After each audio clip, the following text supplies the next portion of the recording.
Menjadi seorang YouTuber yang sukses bisa jadi menjadi sebuah impian bagi kita-kita yang saat ini menekuni dunia per-YouTuban, begitu kan? Nah, pada kesempatan kali ini saya ingin berbagi tips dan pemikiran bersama teman-teman bagaimana ya kita bisa mengasah kemampuan menjadi seorang YouTuber. Ikuti ya video kali ini, jangan di-skip.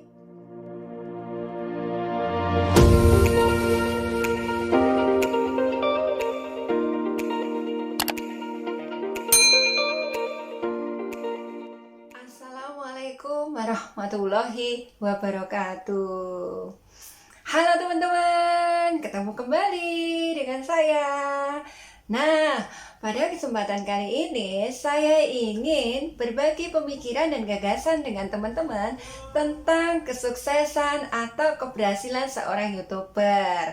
Diakui atau tidak, suatu keberhasilan atau kesuksesan itu dibutuhkan suatu proses, iya kan? Kita harus berproses. Nah, di dalam proses itu dibutuhkan kemampuan mengasah bagaimana kita bisa menuju kesuksesan itu sendiri. Sama dengan seorang YouTuber, tentu dibutuhkan kapasitas, kemampuan untuk mengasah menjadi seorang YouTuber yang sekiranya menjadi seorang YouTuber yang sukses. Nah, langsung saja teman-teman, bagaimana kita bisa mengasah kemampuan menjadi seorang YouTuber yang sekiranya di kemudian hari kita membawa prospek atau masa depan yang baik terhadap channel kita.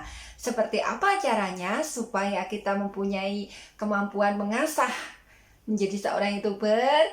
Yang pertama, membaca. Nah, kenapa teman-teman membaca ini menjadi salah satu sarana di dalam mengasah kemampuan menjadi seorang YouTuber? Ya iyalah, melalui membaca setidaknya kita akan mendapat referensi, kosakata atau pengetahuan yang luas yang ada di luar sana. Nah, tidak ada salahnya di antara kita itu membaca hal-hal yang sekiranya berkaitan dengan pengembangan channel yang saat ini sedang kita usahakan. Kira-kira kan begitu teman-teman. Nah, teman-teman channelnya tentang apa? Nah, tidak ada salahnya mencari literatur dari kapasitas mengeksplorasi, kapasitas membaca itu sendiri. Tidak ada salahnya kok membaca.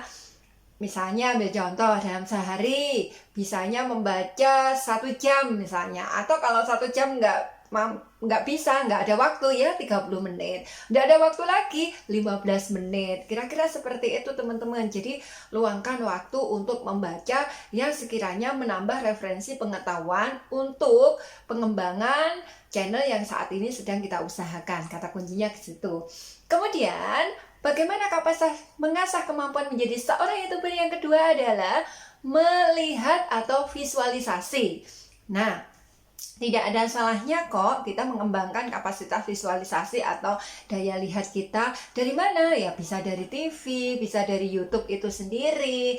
Nah, artinya melihat di sini kan sebagai salah satu referensi ya, atau menambah inspirasi atau pematik semangat kita seperti apa yang berkaitan dengan pengembangan channel kita. Tidak ada salahnya. Hari-hari saya suka lihat berita karena hari-hari saya juga tidak jauh dari dunia tulis menulis ya, sehingga hari-hari saya ya mau tidak mau ya suka membaca ya CNN, Detik ya, baik melihat TV-nya CNN maupun CNN dalam bentuk tulisan atau cetak itu sendiri. Dan tidak harus ada medianya teman-teman. Dengan menggunakan iPhone sekarang tidak ada alasan untuk kita tidak bisa melihat, kan begitu kira-kira ya. Melihat itu banyak sekali yang bisa kita lihat. Tentunya adalah melihat hal-hal yang positif yang sekiranya produktif yang menunjang pengembangan channel kita, bukan melihat tetangga atau melihat kekurangan orang lain. Jadi yang positif teman-teman. Itu ya kapasitas kemampuan yang kedua dari bagaimana kita bisa mengembangkan kemampuan menjadi seorang YouTuber. Kemudian kapasitas pengasahan kemampuan menjadi seorang YouTuber yang ketiga itu adalah diskusi. Begini teman-teman, diskusi atau sharing ini mau tidak mau ini perlu kita asah di dalam mengembangkan channel kita sebagai seorang YouTuber. Nah, Pertanyaannya adalah sarana diskusi atau sharing ini dari mana? Ya dari komunitas yang kita miliki atau dari grup yang kita miliki. Ambil contoh nih, kemarin saya ucapkan terima kasih. Nah, di sini ada channel saya kemarin, saya mengupload video tentang thanks you masalah. Ada masukan, Kak, kalau sudah thanks you tidak usah S di belakang K begitu. Nah, langsung kemudian cover itu saya perbaiki. Nah, itu fungsinya grup atau komunitas teman-teman. Jadi, melalui sharing ini kita akan belajar kelebihan dan kekurangan, terutama kekurangan kita. Nah, melalui sharing ini kita bangun komunitas yang positif, saling mengingatkan, saling memperbaiki atau saling koreksi. Ini menurut saya sangat penting sekali. Ya, misalnya kemarin kita sharing bagaimana supaya kita membuat kata kunci, kemudian kita membuat cover, kakak menggunakan aplikasi apa. Nah, itu saling bertukar pikiran di komunitas atau grup itu sendiri. Nah, saya pikir tidak ada salahnya kan ketika pointer membaca sudah, visualisasi sudah, atau melihat sudah. Dan yang ketiga ini diskusi atau sharing melalui komunitas atau grup yang sekiranya kita miliki, semuanya demi pengembangan channel kita. Ini juga merupakan kapasitas kemampuan kita di dalam mengembangkan channel kita. Intinya kan ke sana teman-teman. Kemudian pointer yang keempat, bagaimana kita mengasah kemampuan menjadi seorang YouTuber adalah action. Nah, begini teman-teman, mau tidak mau action ini tetap mempunyai peranan yang sangat penting bagi kita aktor atau pemilik channel itu sendiri. Melalui action ini kan kita otomatis sudah terbukti nih dengan apa? Dengan action membuat video, kemudian mengedit video, terus kemudian mengupload video. Nah, ini mau tidak mau bagian daripada action. Dan merangkum dari tiga poin yang tadi saya sebutkan. Membaca sudah kita lakukan, melihat sudah kita lakukan, sharing-sharing tentang pengembangan channel yang sekiranya ideal untuk channel kita dengan teman-teman yang lain itu seperti apa sudah kita lakukan. Ya, action ini salah satu sarana kita tahu tingkat kekurangan-kekurangan, hal-hal yang perlu kita kembangkan dari channel yang kita miliki. Nah, itu teman-teman. Kalau tidak ada action, ya ilmu kebatinan. Karena pernah kan saya katakan, keberhasilan ini bukan di alam kebatinan teman-teman, tapi di alam tindakan atau action itu sendiri. Nah, action, saya pikir seorang YouTuber actionnya apa ya? Yang jelas-jelas ya action membuat video, begitu kan? Kemudian mengedit video, dan selanjutnya adalah upload video dan share video itu sendiri. Kira-kira seperti itu ya dari action. Nah, kemudian selanjutnya yang kelima, bagaimana kita mengasah kemampuan menjadi seorang YouTuber adalah fokus. Nah, begini teman-teman, kita harus fokus. Artinya fokus di sini spesifik atau konsentrasi teman-teman dalam mengembangkan channel itu kan mempunyai niche atau topik.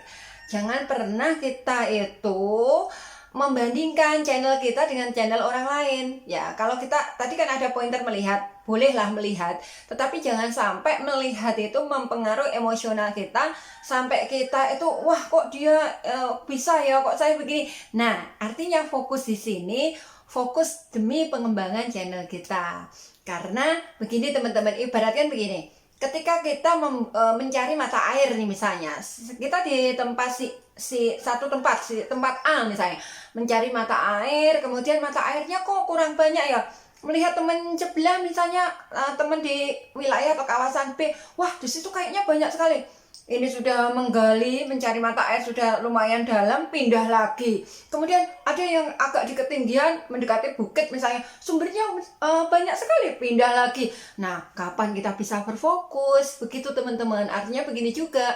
Keberhasilan yang dikembangkan oleh channel teman, belum tentu ketika kita meniru dia, kita itu seberhasil dia teman-teman. Jadi, jangan menengok yang apa ya, yang berlebihan. Jadi, lebih baik kita idealnya adalah bagaimana kita mampu mengevaluasi atau mengintrospeksi daripada kapasitas kemampuan kita dan melihat real kondisi channel kita sendiri. Jadi fokus ya. Kalau fokus di situ kita bisa konsentrasi. Bolehlah melihat, tetapi apa yang kita lihat itu jangan sampai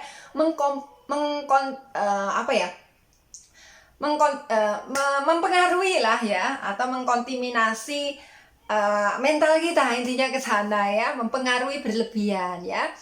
Ya, haknya lah orang lain untuk mewarnai lingkungan, tapi jangan sampai kita mudah terwarnai oleh lingkungan. Kata kuncinya adalah menjadi pribadi sendiri, menjadi diri sendiri, sehingga kita mudah menjadi jati diri kita sendiri, sehingga kita bisa berfokus apa yang perlu kita kembangkan. Ya, kalau kita nggak fokus melihat orang lain, itu namanya fokus melihat orang lain. Jadi fokuslah melihat perkembangan channel kita sendiri, kekurangannya di mana, apa yang perlu kita kembangkan. Kemudian melalui apa yang kita rasakan ini ya menggunakan pointer yang tadi sebelumnya, yaitu melalui sarana sharing itu kan sebagai wahana untuk introspeksi itu ya. Jadi saling berkaitan teman-teman, antara poin 1, 2, 3, 4, kemudian 5 ini fokus. Nah, selanjutnya pointer yang keenam. Nah, mengasah kemampuan seorang YouTuber yang tidak kalah pentingnya adalah berpikir positif. Nah, kenapa saya katakan berpikir positif? Apa artinya sudah kita susun semuanya baik, tapi kemudian kita tangkap secara negatif ya? Percuma teman-teman ya. Positif ini sebagai energi optimisme. Optimisme itu berangkat dari kata optimis dan isme. Isme itu kan paham teman-teman. Jadi optimis itu bisa kita katakan atau kita pahami sebagai paham sesuatu yang menyenangkan, sesuatu yang memberikan harapan baru, yang baik, yang membuat kita itu suka ya. Ya, seperti itu ya, harapan-harapan yang baik, harapan-harapan yang indah, harapan-harapan yang positif. Nah, itu optimisme. Nah, di dalam berpikir positif, menjadi seorang YouTuber tentu berkaitan dengan optimis. Lah, kalau kita mengembangkan channel nih teman-teman, tetapi kita nggak berpikir optimis, malah justru berpikir pesimis, kapan kita berkembang? Lama-lama mati suri channel yang kita miliki. Kalau sudah mati suri, mati beneran. Kira-kira seperti itu. Jadi mindset kita sebagai aktor menjadi seorang YouTuber ini harus kita jaga. Jadi ingat lagunya kalau kita jaga tuh. Lagunya Agim. Jagalah hati, jangan kau nodai. Jagalah hati, lanterai hati ini, atau seperti apa lah itu. Jagalah channel, jangan kau nodai. Jagalah channel, jangan kita bandingkan. Kira-kira seperti itu teman-teman. Jadi berpikir positif itu ya berpikir positif, fokus pada pengembangan channel kita tanpa membandingkan channel kita dengan orang lain. Ya kita fokus saja berpikir positif. Ingat bahwa dengan berpikir positif itu akan melahirkan atau mengeluarkan tindakan-tindakan dan pemikiran positif, sehingga hasil keluarannya juga positif, berbeda dengan negatif. Kalau pikirannya negatif ya, apa yang dikeluarkan juga negatif juga. Jadi berpikir positif di dalam mengasah kemampuan menjadi seorang YouTuber. Nah, kira-kira seperti itu teman-teman. Semoga melalui 6 tips bagaimana kita mengasah menjadi seorang YouTuber, dalam hal ini adalah mengasah kemampuan menjadi seorang YouTuber, semoga memberikan inspirasi, motivasi buat kita semua, sehingga kemampuan-kemampuan yang kita miliki ini bisa menghasilkan suatu karya yang inovatif demi kebaikan kita bersama, yang saling mengingatkan dan saling mengisi demi kebaikan. Seperti itu ya teman-teman. Semoga video kali ini memberikan manfaat buat kita semua, dan sampai ketemu di video selanjutnya. Wassalamualaikum warahmatullahi wabarakatuh.